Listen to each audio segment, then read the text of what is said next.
Good morning વિદ્યાર્થી મિત્રો, કેમ છો? મજામાં છો ને? આપણે આગળના વિડીયો લેક્ચરમાં સરફેસ કેમિસ્ટ્રીમાં અભ્યાસ જે કરેલો હતો એ સરફેસ કેમિસ્ટ્રીમાં ઉદ્દીપન પ્રક્રિયા કોને કહેવાય તે, ઉદ્દીપક પ્રવર્ધકો કોને કહેવાય છે તે, ઉદ્દીપક વિષ કોને કહેવાય છે તેની વાત કરી હતી. હવે વાત કરવાની છે આપણે ભૌતિક અવસ્થાને ધ્યાનમાં રાખીને ઉદ્દીપન પ્રક્રિયાના પ્રકારોને. શેની વાત કરવાની છે આપણે? ઉદ્દીપન પ્રક્રિયાના પ્રકારો. તો આપણે બે પ્રકારની ઉદ્દીપન પ્રક્રિયા એટલે કે સમાંગ ઉદ્દીપન, સમાંગ ઉદ્દીપન અને વિષમાંગ ઉદ્દીપન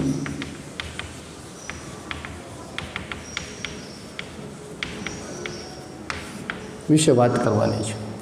સમાંગ ઉદ્દીપન અને વિષમાંગ ઉદ્દીપન કોને કહેવાય? પહેલો પ્રશ્ન કે ઉદ્દીપન પ્રક્રિયા કોને કહેવાય?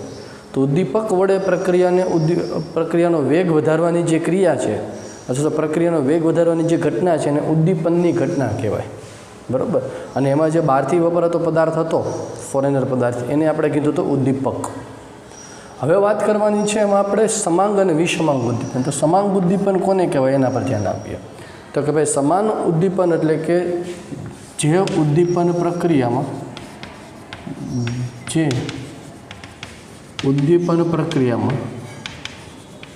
પ્રક્રિયક, નિપજ અને ઉદ્દીપકની ભૌતિક અવસ્થા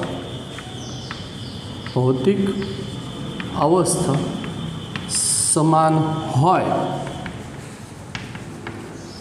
તેને સમાંગ ઉદ્દીપન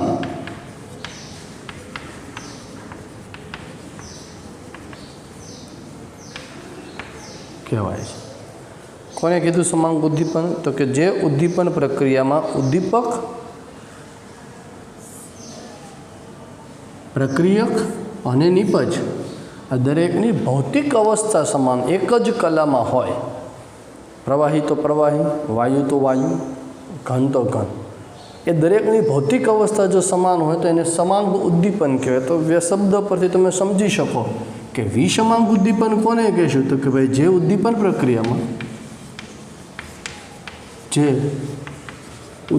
પ્રક્રિયામાં પ્રક્રિયક, નિપજ અને ઉદ્દીપકની ભૌતિક અવસ્થા જુદી જુદી હોય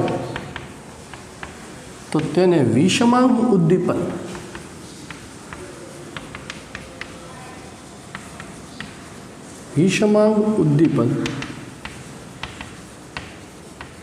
કહેવાય છે.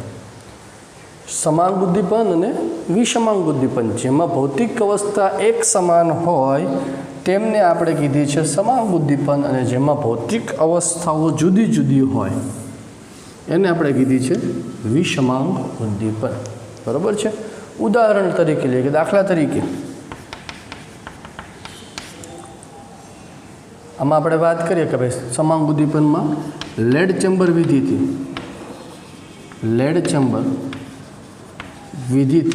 H2SO4ની બનાવટ, લેડ ચેમ્બર વિધિથી H2SO4ની બનાવટ, સલ્ફ્યુરિક એસિડની બનાવટ. તો આ બનાવટમાં વપરાતો તબક્કો સલ્ફર ડાયોક્સાઇડનું સલ્ફર ટ્રાયોક્સાઇડમાં રૂપાંતરણ કરવું, SO2 પ્લસ 1/2 O2 બનાવે છે SO3. બરાબર છે. તો આ પ્રક્રિયામાં વપરાતા પ્રક્રિયક અને ઉદ્દીપક, જો પ્રક્રિયક અને નિપજ આ ત્રણની ભૌતિક અવસ્થા સમાન છે. કઈ અવસ્થા છે? વાયુ અવસ્થામાં. અને એમાં વપરાતો ઉદ્દીપક નાઇટ્રોજનનો ઓક્સાઇડ NO અથવા NO2 એ વાયુ અવસ્થામાં છે. તો આ પ્રક્રિયામાં ઉદ્દીપક અને નિપજ એની ભૌતિક અવસ્થાઓ સમાન છે, તો માટે તેને આપણે સમાંગ ઉદ્દીપન કહેવાય છે. જ્યારે આમાં ઉદાહરણ લેવું હોય તો સંપર્ક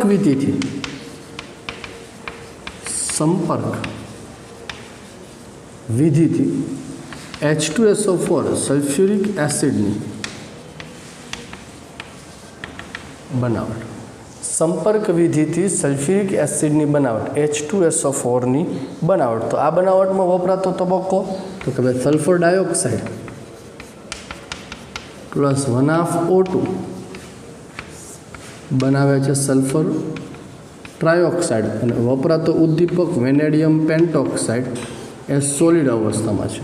કઈ અવસ્થામાં છે? સોલિડ અવસ્થામાં. તો આ પ્રક્રિયામાં વપરાતો પ્રક્રિયક નિપજ, પ્રક્રિયક અને નિપજ ભૌતિક અવસ્થા કેવી છે? એની સમાન વાયુ અવસ્થા છે. પરંતુ ઉદ્દીપકની ભૌતિક અવસ્થા કેવી જોવા મળે છે તમને? અહીંયા જુદી. ઉદ્દીપક ઘન અવસ્થામાં છે, બરાબર. તો અહીંયા ભૌતિક અવસ્થા કેવી જોવા મળે છે તમને? જુદી જુદી જોવા મળે છે. માટે એને આપણે વિષમાંગ ઉદ્દીપન તરીકે લઈ શકીએ છીએ. વિષમાંગ ઉદ્દીપનમાં બીજું આપણે ઉદાહરણ લેવું હોય તો હેબર વિધિથી, હેબર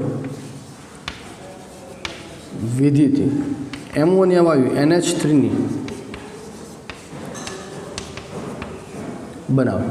હેબર વિધિથી એમોનિયા વાયુની બનાવટ. તો આ પ્રક્રિયા માટે વપરાતો ડાયનાઇટ્રોજન વાયુ પ્લસ 3H2 બરાબર બનાવે છે ટ્વાઇસ NH3 એમોનિયા વાયુ બનાવે છે. અને પ્રક્રિયામાં વપરાતો ઉદ્દીપક Fe લોખંડનો ભૂકો ઘન અવસ્થામાં છે, બરાબર. તો આ પ્રક્રિયામાં વપરાતા પ્રક્રિયક નિપજ ભૌતિક અવસ્થા સમાન છે વાયુ, પરંતુ વપરાતો ઉદ્દીપક એની ભૌતિક અવસ્થા કેવી છે? ઘન અવસ્થા. તો આને કેવું ઉદ્દીપન કહીશું આપણે? વિષમાંગ ઉદ્દીપન કહેવામાં આવે છે. જ્યારે આવા ઉદાહરણમાં આપણે બીજું ઉદાહરણ લેવું હોય તો એસ્ટરનું જળ વિભાજન, એસ્ટરનું જળ વિભાજન, એસિડ ઉદ્દીપકની હાજરીમાં એસ્ટરનું જળ વિભાજન. ધારો કે આ એસ્ટર છે CH3COO CH3 મિથાઇલ એસિટેટનું જલીય દ્રાવણ aqueous પ્લસ H2 બરાબર બનાવે. જળ વિભાજનથી ખબર છે આપણને, એસ્ટરના જળ વિભાજનથી હંમેશા એસિડ અને આલ્કોહોલ ઉત્પન્ન થાય, બરાબર છે. અને આ પ્રક્રિયામાં વપરાતો એસિડ aqueous એ પણ ભૌતિક અવસ્થામાં, aqueous એટલે જલીય, લિક્વિડ એટલે શુદ્ધ પ્રવાહી, પણ જલીય અવસ્થા હોય કે શુદ્ધ પ્રવાહી અવસ્થા તો એની પ્રવાહી જ થઈ કહેવાય. તો અહીંયા વપરાતા પ્રક્રિયકો અને નિપજોની ભૌતિક અવસ્થા કેવી જોવા મળે છે તમને? સમાન જોવા મળે છે.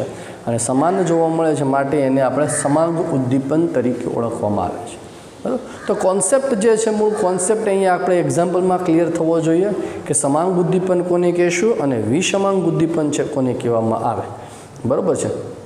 તો એની અહીંયા આપણે ચર્ચા કરી છે. આ સિવાય એક્સ્ટ્રા એક્ઝામ્પલ્સ છે તમારી ટેક્સ્ટબુકમાં તમને આપેલા છે. એ ટેક્સ્ટબુકમાં આપેલા એક્ઝામ્પલ આપણે જોવાના છે અને એમાં જે આપેલા છે એ યાદ રાખવાના. એની સિવાય એક્સ્ટ્રા તમારી પાસે મટીરિયલ ફિનિક્સને છે એમાં આપેલા છે, પણ એના પર આપણે જવાની જરૂરિયાત નથી, કારણ કે એ કોઈ એટલા બધા પ્રશ્નો એમાંથી પૂછાતા નથી. એટલે આપણે ખોટા એફર્ટ્સ એમાં કરશું નહીં. ક્લિયર છે દરેકને? ચાલો તો ફટાફટ સ્ક્રીનશોટ લઈ લો અને સ્ક્રીનશોટ લઈને એમાંથી ફટાફટ લખી નાખો. એટલે આપણે બીજા ઉદ્દીપનના એક્સ્ટ્રા પ્રકારો જે છે એ ઉદ્દીપનના એક્સ્ટ્રા પ્રકારો ઉપર આપણે આગળ વધીએ છીએ, જે JEE નીટમાં પૂછાય છે, બરાબર. ચાલો લીધા સ્ક્રીનશોટ? ચાલો ત્યાર પછી આપણે JEE નીટ માટે એક્સ્ટ્રા ડેફિનેશનો જે છે, extra definition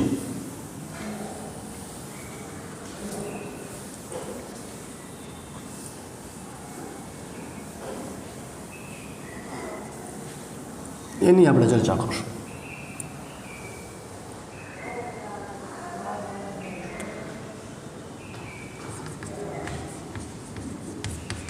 JEE NEET extra, બરાબર. ચાલો આપણે પહેલાં વાત કરવાની છે એમાંથી ધન ઉદ્દીપન.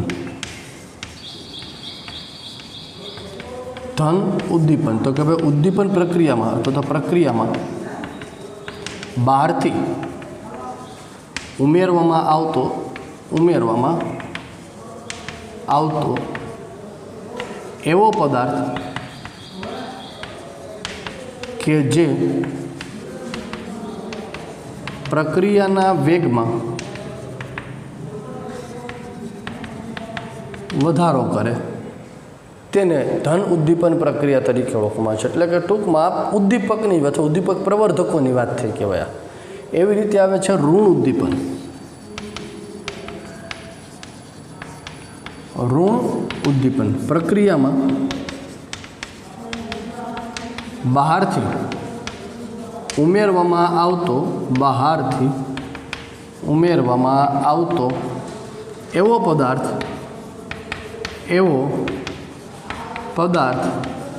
કે જે પ્રક્રિયાના વેગમાં ઘટાડો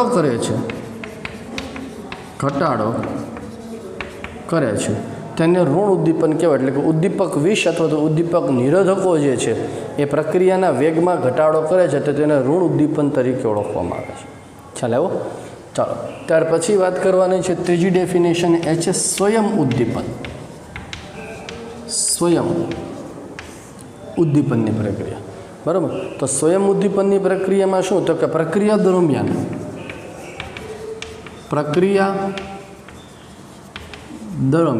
ઉત્પન્ન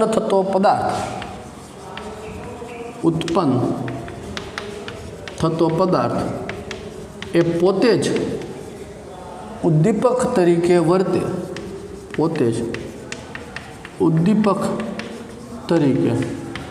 વર્તે તો તેને સ્વયં ઉદ્દીપન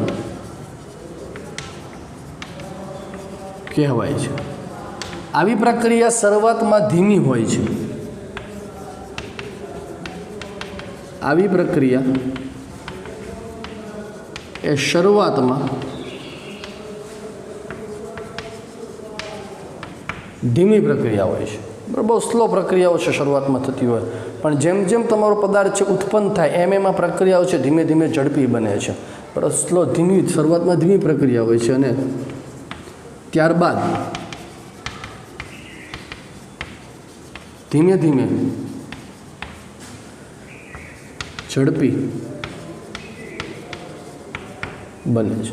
બરાબર? ત્યારબાદ ધીમે ધીમે શું થાય છે? ઝડપી બનતો જાય છે. દાખલા તરીકે આપણે વાત કરીએ તો કે ભાઈ દાખલા તરીકે ઓક્ઝેલિક એસિડ જે છે KMnO4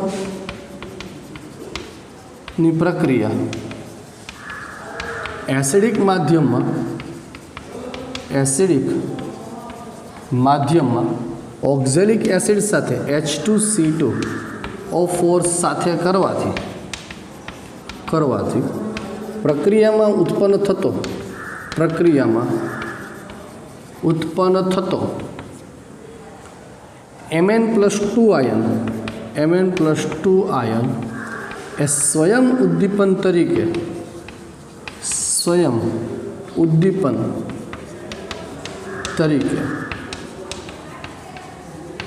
કાર્ય કરે છે. બરાબર? ઓક્ઝેલિક એસિડની લેબોરેટરીમાં જ્યારે આપણે તટસ્થીકરણની પ્રક્રિયા એ KMnO4ની ઓક્ઝેલિક એસિડ સાથે તટસ્થીકરણની પ્રક્રિયા થાય તો તટસ્થીકરણની પ્રક્રિયાથી જે ઉત્પન્ન થતો Mn+2 આયન જે છે એ પોતે જ એક ઉદ્દીપક તરીકે વર્તે છે. એટલે શરૂઆતમાં આ પ્રકારની પ્રક્રિયાઓ ધીમી હોય છે. જેમ જેમ સમય આગળ વધતો જાય છે તેમ તેમ આ પ્રકારની પ્રક્રિયાઓ ઝડપથી થતી જાય છે. કેમ? તો કે ઉત્પન્ન થતો Mn+2 એ પોતે ઉદ્દીપક તરીકે વર્તે છે. એટલે એ ફરી પાછો છે Mn+2 એ પ્રક્રિયાને ઉદ્દીપિત કરે છે. તો આ પ્રકારની પ્રક્રિયાને સ્વયં ઉદ્દીપન તરીકે ઓળખવામાં આવે છે. ક્લિયર છે દરેકને? ત્યાર પછી ચોથી ડેફિનેશન જે છે એ ચોથી ડેફિનેશન હું નીચે જ લખી નાખું છું. એ ચોથી ડેફિનેશન છે પ્રેરિત ઉદ્દીપન.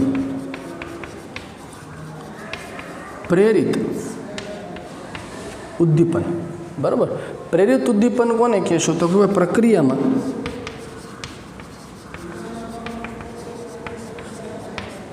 જો બે જુદા જુદા પ્રક્રિયકો હોય તો એક પ્રક્રિયા એ બીજી પ્રક્રિયાને ઉદ્દીપિત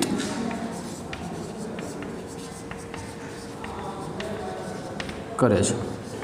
દાખલા તરીકે સોડિયમ સલ્ફાઇડ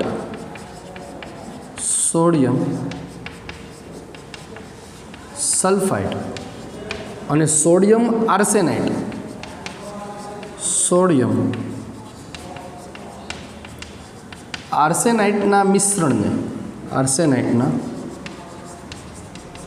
મિશ્રણનું ઓક્સિડેશન કરવાથી, બરાબર, જો સોડિયમ સલ્ફાઇડ છે એનું ઓક્સિડેશન થઈને સોડિયમ સલ્ફેટમાં સરળતાથી ઓક્સિડેશન થાય છે, પણ સોડિયમ આર્સેનાઇટ જે છે એનું ઓક્સિડેશન સરળતાથી આર્સેનેટમાં થતું નથી. જેટલી સરળતાથી જેટલી આપમેળે સલ્ફાઇટમાંથી સલ્ફેટ બને છે એટલું સોડિયમ આર્સેનાઇટમાંથી આર્સેનેટમાં રૂપાંતરણ થતું નથી. પણ આ પ્રક્રિયામાં થશે શું? તો કે પ્રક્રિયામાં જેવો સોડિયમ સલ્ફાઇડ છે એનું સલ્ફેટમાં રૂપાંતરણ થાય એટલે આ એક પ્રક્રિયા એ બીજી પ્રક્રિયાને ઉદ્દીપિત કરે છે. શું થશે? આનું ઓક્સિડેશનની પ્રક્રિયા એ આર્સેનાઇટના ઓક્સિડેશનની પ્રક્રિયાને ઉદ્દીપિત કરે છે.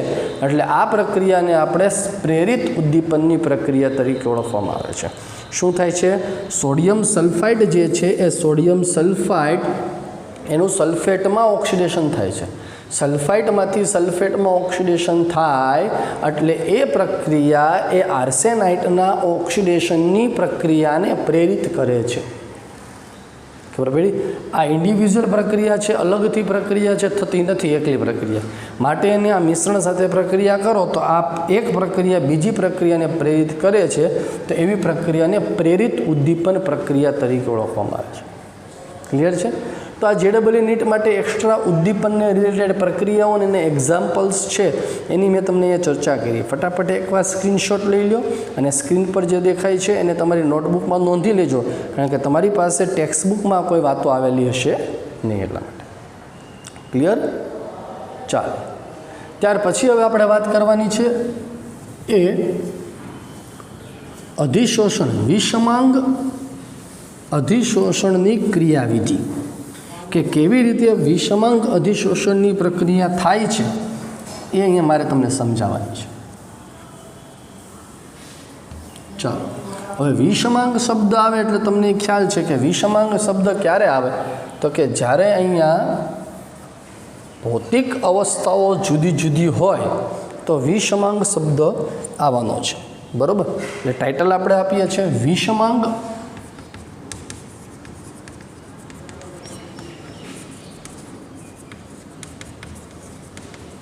અધિશોષણની ક્રિયાવિધિ. વિષમાંગ અધિશોષણની અથવા તો વિષમાંગ ઉદ્દીપનની ક્રિયાવિધિ. વિષમાંગ અધિશોષણ અથવા તો વિષમાંગ ઉદ્દીપન પણ શબ્દ વાપરે છે, કારણ કે ઉદ્દીપનની પ્રક્રિયા એક પ્રકારની અધિશોષણની પ્રક્રિયા થવાની છે. કેવી રીતેની એ ચર્ચા કરીએ છીએ આપણે. બરાબર? તો પહેલો પ્રશ્ન કે વિષમાંગ ઉદ્દીપનની પ્રક્રિયા કોને કહેવામાં આવે છે? તો કે વિષમાંગ ઉદ્દીપનની પ્રક્રિયા એવો કહેવામાં આવે કે જેમાં ઘન પ્રક્રિયક ઉદ્દીપક હોય અને વાયુમય પ્રક્રિયક એ અધિશોષિત તરીકે વર્તે છે. ધન ઉદ્દીપક એ પોતે અધિશોષક તરીકે વર્તે. એની સપાટી પર એ વાયુમય પ્રક્રિયક આવે એ અધિશોષિત તરીકે વર્તે. એટલે પ્રક્રિયક અને ઉદ્દીપકની ભૌતિક અવસ્થા જુદી જુદી થાય અને જુદી જુદી ભૌતિક અવસ્થા થાય માટે એને આપણે વિષમાંગ ઉદ્દીપનની ક્રિયાવિધિ અથવા તો વિષમાંગ અધિશોષણની ક્રિયાવિધિ તરીકે ઓળખવામાં આવે છે. આ પ્રક્રિયા જે છે એ પ્રક્રિયામાં આપણને ખબર છે કે જેમ સપાટી પર પ્રક્રિયકની સાંદ્રતામાં વધારો કરવામાં આવે તેમ પ્રક્રિયાનો વેગ વધે છે. એ તો ખ્યાલ જ છે આપણને. લસેટલના નિયમ પ્રમાણે પ્રક્રિયકનો જથ્થો વધે તો સામે નિપજનો જથ્થો વધશે, પ્રક્રિયાનો વેગ વધવાનો છે. અને પ્રક્રિયા દરમિયાન ઉષ્મા એ છૂટી પડવાની છે. શા માટે છૂટી પડવાની છે? તો કે ભાઈ ઉષ્મા છૂટી. પ્રક્રિયા કેવા પ્રકારની પ્રક્રિયા છે આ? તો કે પ્રક્રિયા ઉષ્માક્ષેપક છે. ઉષ્માક્ષેપક પ્રક્રિયા દરમિયાન ઉષ્મા મુક્ત થાય છે અને આ મુક્ત થતી ઉષ્મા એ પ્રક્રિયાનો વેગ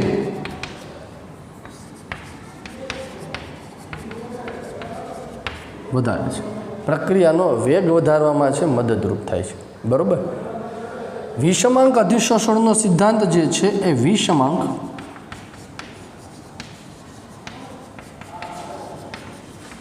અધિશોષણનો સિદ્ધાંત અથવા તો ક્રિયાવિધિ એ બે વસ્તુનો સમન્વય છે.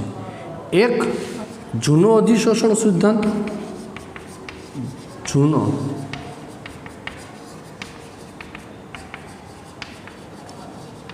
સિદ્ધાંત, જૂનો અધિશોષણ સિદ્ધાંત એ આ છે, બરાબર. આપણે વાત કરીએ છીએ આધુનિક અધિશોષણનો સિદ્ધાંત વત્તા મધ્યવર્તી સંયોજનની સંકલ્પના, મધ્યવર્તી સંયોજનની ક્રિયાવિધિ અથવા તો સંકલ્પના, બરાબર. જૂનો અધિશોષણ સિદ્ધાંત અને મધ્યવર્તી સંયોજનનો સમન્વય કરો એટલે એ સંયુક્ત રીતે વિષમાંગ અધિશોષણનો આધુનિક અધિશોષણ સિદ્ધાંત સમજાવે છે. શું સમજાવે છે? આધુનિક અધિશોષણ સિદ્ધાંત. હવે મધ્યવર્તી સંયોજન શું છે એની આપણે ચર્ચા કેમિકલ કાઇનેટિક્સમાં ડિટેલમાં કરવાની હોય છે, પણ એની અહીંયા હું તમને થોડો ઘણો ઓવરવ્યૂ છે હમણાં પ્રક્રિયા દરમિયાન જેમ આવશે એમ હું તમને સમજાવતો જઈશ, બરાબર. ચાલો, વિષમાંગ અધિશોષણની ક્રિયાવિધિમાં કેટલાક અગત્યના મુદ્દાઓ છે. અગત્યના મુદ્દા. પહેલો મુદ્દો શું છે એટલે તો કયા સ્ટેપમાં, 5 અલગ અલગ સ્ટેપમાં છે, એ 5 અલગ અલગ સ્ટેપમાં પ્રક્રિયાઓ થાય છે. પહેલી પ્રક્રિયા તો કે ભાઈ પ્રક્રિયક ઉદ્દીપકની સપાટી પર, ઉદ્દીપકની સપાટી પર પ્રક્રિયકના અણુનું પ્રસરણ થવું.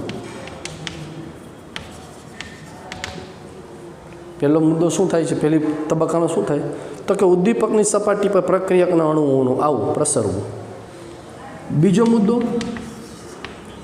ઉદ્દીપકની સપાટી પર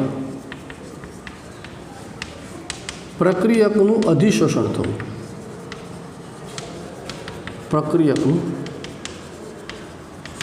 અધિશોષણ થવું, સપાટી પર પ્રક્રિયકના અણુઓનું આકર્ષાવું, અધિશોષણ થવું. આ બીજો મુદ્દો. ત્રીજો મુદ્દો, ઉદ્દીપક અને પ્રક્રિયક વચ્ચેની પ્રક્રિયાથી મધ્યવર્તી સંયોજન, મધ્યવર્તી સંયોજનનું નિર્માણ થવું. પ્રક્રિયક અને ઉદ્દીપક એકબીજા સાથે પ્રક્રિયા કરી એકબીજા સાથે જોડાય, મધ્યવર્તી સંયોજન છે એ મધ્યવર્તી સંયોજન થશે. ચોથો મુદ્દો, મધ્યવર્તી સંયોજનમાંથી નિપજનું અપશોષણ થવું, એટલે પ્રક્રિયકો એ ઉદ્દીપકની સપાટી પર આવે છે, ઉદ્દીપક ને પ્રક્રિયક એકબીજા સાથે મધ્યવર્તી સંયોજન બનાવે છે અને નિપજ છે એ બને છે અપશોષણ થવું, એટલે એનાથી સપાટીથી મુક્ત થવું. અને પાંચમો મુદ્દો, નિપજના અણુનું દૂર જવું, જેથી પ્રક્રિયા માટે સપાટી પ્રાપ્ત થાય, સપાટી પ્રાપ્ત. જેથી શું થાય તો કે ભાઈ નિપજના અણુઓ છે અપશોષણ થઈને પાછા દૂર જતા રહેવા જોઈએ, જેથી તે બીજા અણુઓ છે એની સપાટી પર પાછા આવી શકે. એટલે અલગ અલગ સ્ટેપ જે છે એ અલગ અલગ સ્ટેપમાં રાસાયણિક પ્રક્રિયા છે એ રાસાયણિક પ્રક્રિયા થાય છે. એટલે કે વિષમાંગ પ્રક્રિયા એ આ 5 જુદા જુદા સ્ટેપમાં છે, એ જુદા જુદા સ્ટેપમાં થાય છે, બરાબર. હવે આમાં થશે શું આપણે એ સમજીએ છીએ કે અધિશોષણની ક્રિયા એ મુખ્યત્વે શા માટે થાય છે તો કે આપણને ખબર છે કે આગળના પહેલા લેક્ચરમાં તમને સમજાવેલું છે કે સપાટી પરના અણુઓ છે, આ સપાટી પરના અણુઓ, બરાબર, એને મુક્ત સંયોજકતાવાળા અણુઓ કીધા છે. આ મુક્ત સંયોજકતાવાળા અણુઓ એ અંદરના કરતાં બહારની સપાટી પરના અણુઓને વાયુ પ્રત્યે આકર્ષણ કેવું હોય છે, વધુ હોય છે, બરાબર ને.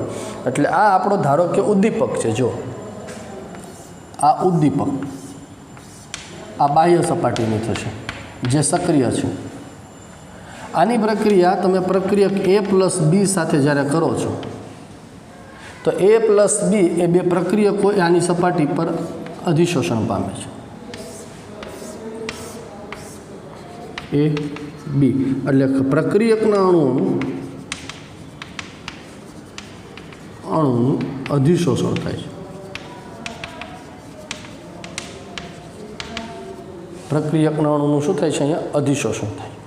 હવે પાસેના અણુઓ જે છે એ પાસેના અણુઓ જો જુદા જુદા હશે તો આ પાસેના અણુઓ પણ એકબીજા સાથે જોડાઈને એક મધ્યવર્તી સંયોજનનું નિર્માણ કરશે. પાસેના અણુઓ જો જુદા જુદા હોય તો આ બંને અણુઓ પણ એકબીજા સાથે જોડાય અને એક મધ્યવર્તી સંયોજન છે એ મધ્યવર્તી સંયોજનનું નિર્માણ કરે છે.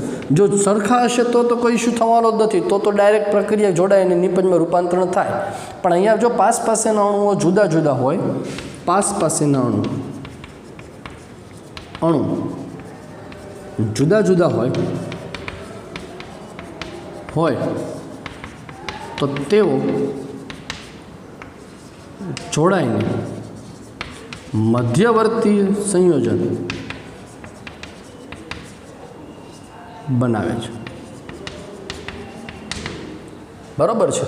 અને ત્યાર પછીના તબક્કામાં શું થવાનું છે? તો કે ત્યાર પછીના તબક્કામાં મધ્યવર્તી સંયોજનમાંથી પ્રક્રિયક નિપજ છે છૂટી પડશે અને તમારો ઉદ્દીપક એઝ ઇટ ઇઝ પ્રાપ્ત થાય છે. આ નિપજને પછી નિપજનું છે અપશોષણ થઈને દૂર જાય એટલે નવી સપાટી મળે, ફરી પાછી ચડે. એટલે આ અલગ અલગ તબક્કામાં છે ઉદ્દીપનની ક્રિયાવિધિ, ઉદ્દીપનની ઘટના થાય છે. કયા અલગ અલગ તબક્કા છે? તો કે પહેલાં વાત આપણે કરીએ છીએ કે ઉદ્દીપકની સપાટી પર પ્રક્રિયકના અણુઓનું પ્રસરણ થવું. સપાટી પર આવે છે, સપાટી પર આવી અને જો પાસેના અણુઓ છે એના અધિશોષણ પામશે. પાસેના અણુઓ છે જુદા જુદા હોય તો એકબીજા સાથે જોડાય મધ્યવર્તી સંયોજન બનાવશે. આ મધ્યવર્તી સંયોજનમાંથી નિપજ મુક્ત થશે અને ઉદ્દીપક એઝ ઇટ ઇઝ રહેશે. નિપજ અપશોષણ પામીને દૂર જશે. દૂર જાય જેથી શું થશે? તો કે બીજા અણુઓ છે એની સપાટી પર જોડાઈ શકે છે અથવા તો બીજા અણુઓ એની સપાટી પર આક્રમણ કરી શકે છે. બરાબર છે. આ આખી ઘટના દરમિયાન તમે જુઓ તો ઉદ્દીપક તમારો એઝ ઇટ ઇઝ પાછો મળે છે. આમ ડાયાગ્રામમાં તમને દેખાય છે બાના કરતાં અહીંયા નાનો થયો, એના કરતાં અહીંયા નાનો હાવ નાનો થયો, એવું નથી ભાઈ, સરખો જ છે. પણ આપણે શું છે ચિત્રકલામાં થોડાક માહિતી છે એટલે એવું થાય. તો અહીંયા પ્રક્રિયા દરમિયાન તમે જોઈ શકો છો કે પ્રક્રિયક આવે છે, નિપજ બનાવીને જતું રહે છે. આ દરમિયાન ઉદ્દીપકનો જથ્થો અથવા ઉદ્દીપકની સાંદ્રતામાં બહુ મોટો ફેરફાર જોવા મળતો નથી. એ એઝ ઇટ ઇઝ જ રહેવાનો પ્રયત્ન કરે છે. બરાબર, કોઈ મોટો ચેન્જીસ જોવા મળતો નથી. અહીંયા એ ઉદ્દીપક એઝ ઇટ ઇઝ રહેવાનો જ પ્રયત્ન કરે છે. એટલે કે સમગ્ર પ્રક્રિયા દરમિયાન ઉદ્દીપક એ પ્રક્રિયામાં ભાગ તો લે જ મિત્રો. બરાબર, ઉદ્દીપક એ પ્રક્રિયામાં ભાગ તો લે છે પણ પ્રક્રિયાને અંતે હોય એવો ને એવો ફરી પાછો મળે છે. એટલે આપણે એવું લાગે છે કે ઉદ્દીપકે પ્રક્રિયામાં ભાગ નથી લીધો. એટલે અહીંથી તમારી મગજમાં ડેફિનેશન ઉદ્દીપકની ચેન્જ કરી નાખજો કે ઉદ્દીપક પાસે એવો કોઈ માતાજીનો આશીર્વાદ નથી કે એની હાજરી માત્રથી પ્રક્રિયા ઝડપથી થશે. નહીં, ઉદ્દીપક એ રાસાયણિક પ્રક્રિયામાં તો ભાગ લે જ છે પણ પ્રક્રિયાને અંતે જેવો હોય એવો ને એવો એઝ ઇટ ઇઝ ફરી પાછો મળે છે. માટે આપણે એવું લાગે છે કે ઉદ્દીપકે પ્રક્રિયામાં ભાગ લીધો નથી. બરાબર, તો આ વિષમાંગ અધિશોષણ અથવા તો વિષમાંગ ઉદ્દીપનની ક્રિયાવિધિ સમજાવવાનો પ્રયત્ન કર્યો. આની મર્યાદા શું છે? તો કે આ વિષમાંગ ઉદ્દીપનની મર્યાદા એ છે કે તે ઉદ્દીપક વિષ કે પછી ઉદ્દીપક પ્રવર્ધકો વિશે સમજાવતા નથી. ઉદ્દીપક વિષ કે પછી ઉદ્દીપક પ્રવર્ધકો વિશે કોઈ પણ જાતની માહિતી આપતું નથી. ક્લિયર છે દરેકને? તો આજના લેક્ચરમાં જે છે આપણે અહીંયા સુધી રાખીએ છીએ. હવે પછીનો લેક્ચર છે એમાં આપણે આગળ વાત કરશું ઉદ્દીપકના ગુણધર્મ, આકાર વર્ણનાત્મકતા અને ઉત્સેચક ઉદ્દીપનની ક્રિયા. ઓકે, ત્યાં સુધી ફટાફટ વાંચજો. બરાબર, ચાલો બાય.